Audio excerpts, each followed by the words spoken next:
पर भक्ति कैसी हो, यहाँ पर वर्णन किया है। भक्ति तो हो, पर भक्ति कैसी होनी चाहिए? अहेतुक्य प्रतिहता आत्मा संप्रसीदति। भक्ति कैसी हो? अहेतु की, दो प्रकार बताए हैं भक्ति के, अहेतु की और अप्रतिहता।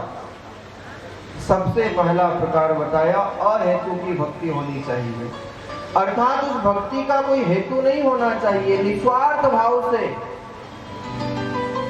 भगवान का नाम स्मरण करना ही भगवान को सबसे अधिक प्रिय है। ग्रंथों में तो वर्णन आता है, भगवान स्वयं कहते हैं भक्ति प्रियो माधव, और इसीलिए अहेतुक के प्रति हता। अहेतु की अर्थात जिसमें कोई स्वार्थ की गंध न हो, जिसमें कोई हेतु न हो, लेकिन बिना हेतु के व्यक्ति भक्ति करता ही कहाँ है? कुछ न कुछ मन में आकांक्षा, कुछ न कुछ मन में कुछ पाने की इच्छा, और यदि वो न मिले तो भगवान की सत्ता को भी नकार दिया जाता है।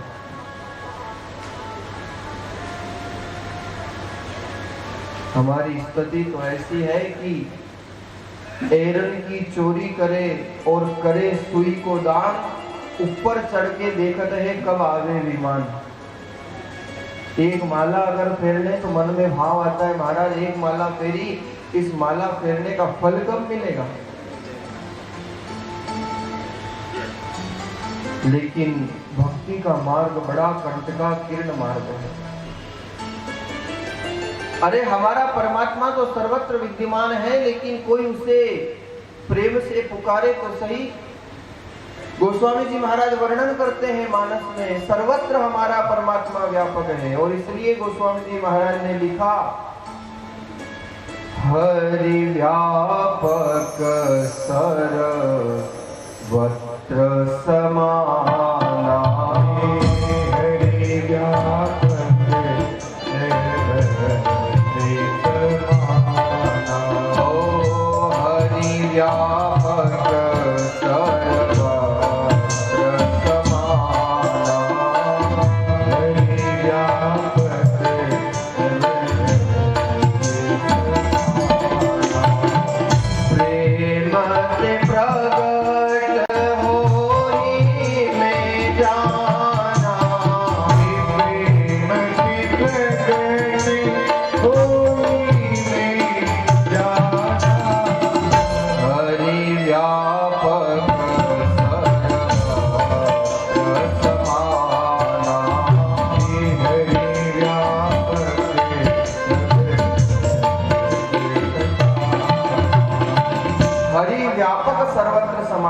लेकिन कहां से आएगा? प्रेम से प्रगट हो ही नहीं जाना। बिना प्रेम के कहां परमात्मा आएगा? बड़े सुंदर भाव संतों ने लिखे हैं। भैया कौन से हीरे जड़े थे, अरे नरसी की करताल में, और बांध कर लाया था क्या सुदामा रुमाल में। अरे बेर जिसके झूठे खाए, उस शबरी की क्या औकात थी, और सच पूछो तो दुनिया वालों ये सब प्रेम की ही तो बात थी। क्यों आए भगवान? केवल और केवल प्रेम के वशीभूत होकर के परमात्मा पधारते हैं, लेकिन वो प्रेम अहेतु का होना चाहिए, उसमें स्वार्थ नहीं होना चाहिए। हमारा स्वार्थ सिद्ध न हो तो हम भगवान को मानने से इनकार कर देते हैं। और कई बार तो आश्चर्य होता है, लोग कहते हैं महाराज हम भगवान को मानते ही नहीं है। अब क्या भगवान तुम्हारे मानने न मानने का मोहताज है? कोई कह दे मैं मेरे बाप को नहीं मानता, तो क्या उसके कहने से बाप विद्यमान रहेगा?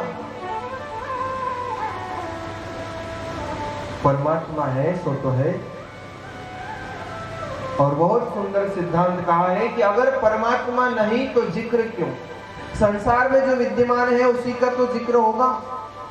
अगर परमात्मा नहीं तो जिक्र क्यों, और अगर परमात्मा है तो फिर फिक्र क्यों?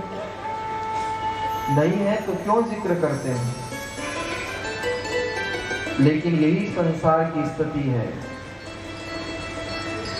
एक छोटे से बालक ने, देखना आप अक्सर जब परीक्षा के दिन आते हैं ना, तो बच्चों को बोलना नहीं पड़ता है कि मंदिर जाना, कि रामद्वारे जाना, कि धर्मस्थान जाना।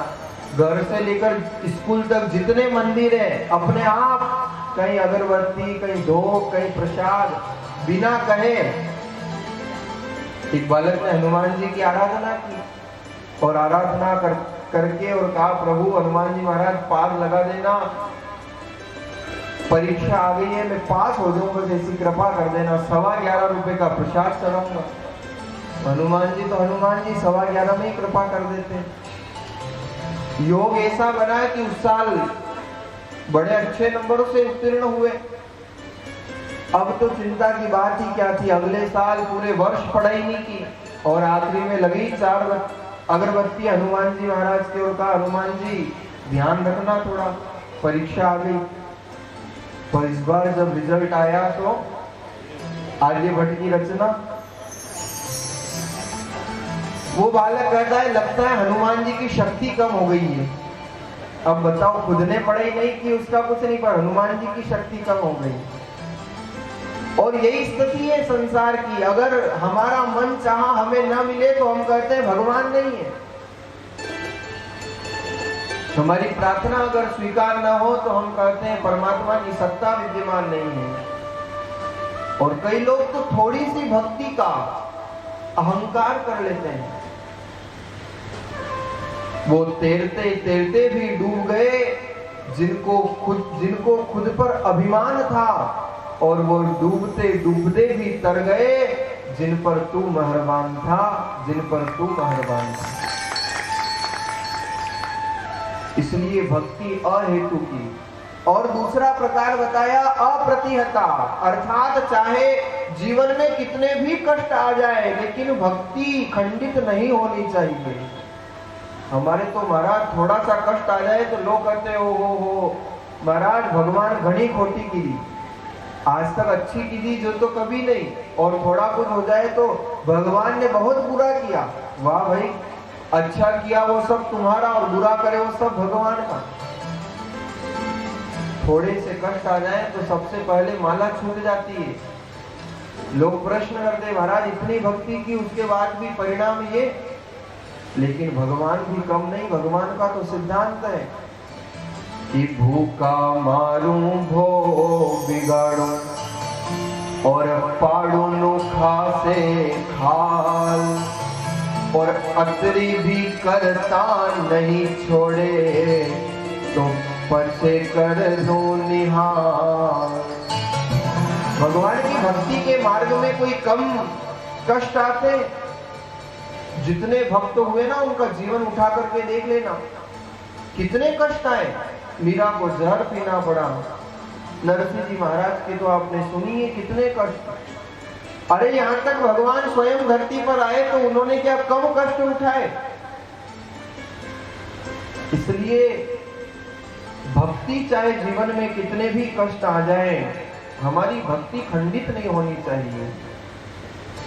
पर थोड़े से कष्ट आते ही हम भगवान के दर को छोड़ देते हैं, माला छोड़ देते हैं। विचार करना चाहिए।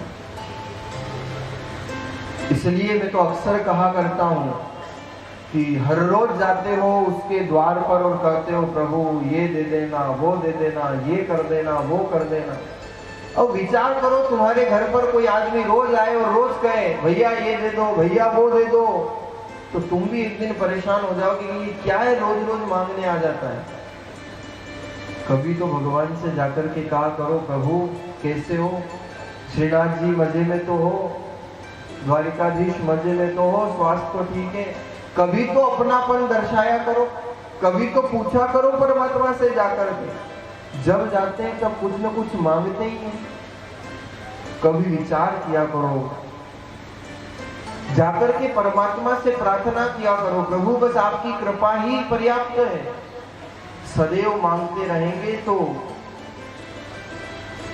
वो परमात्मा भी कभी प्रसन्न होने वाला नहीं है।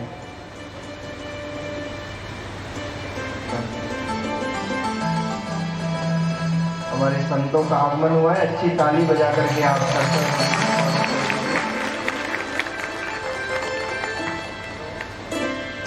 लेकिन महाराज हमारा तो सिद्धांत ये है कि मस्त रहो मस्ती में, आग लगो बस्ती में। हे कावड़ा का धनी, धन दे तो मारो अहमदाबाद में घर पड़ियो और मौत दे तो दुनिया पड़ी। यही तो सत्य है। इसलिए कहा करो भगवान से जाकर के मंदिर में कि प्रभु हम तो रोज आपके द्वार पे आते हैं, कभी आप भी तो हमारे द्वार पे आया करो। क्या सुंदर भाव लिखे हैं संतों ने।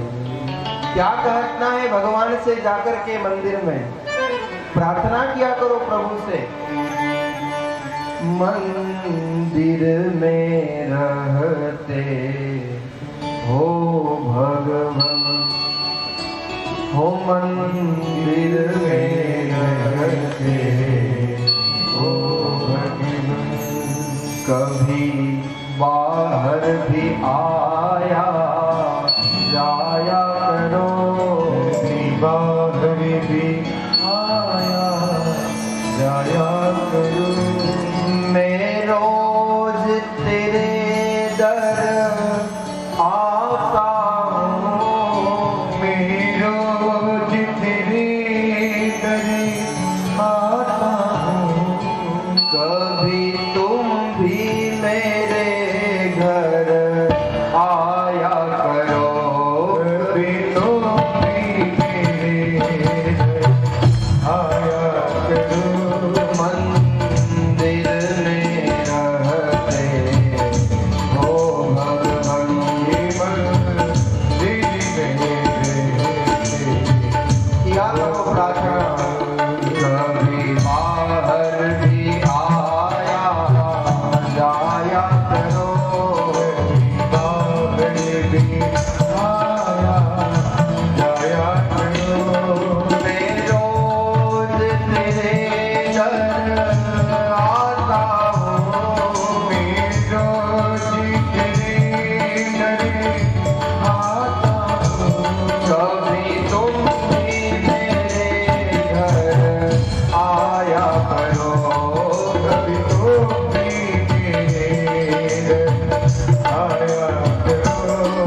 तो हमारे घर भी आप पधारो, हम तो सदैव आपके दर पे आते हैं। इसलिए केवल मांगने मत जाया करो, कभी तो हालचाल पूछने भी चले जाया करो। भक्ति हो अप्रतिहता और अहेतु की।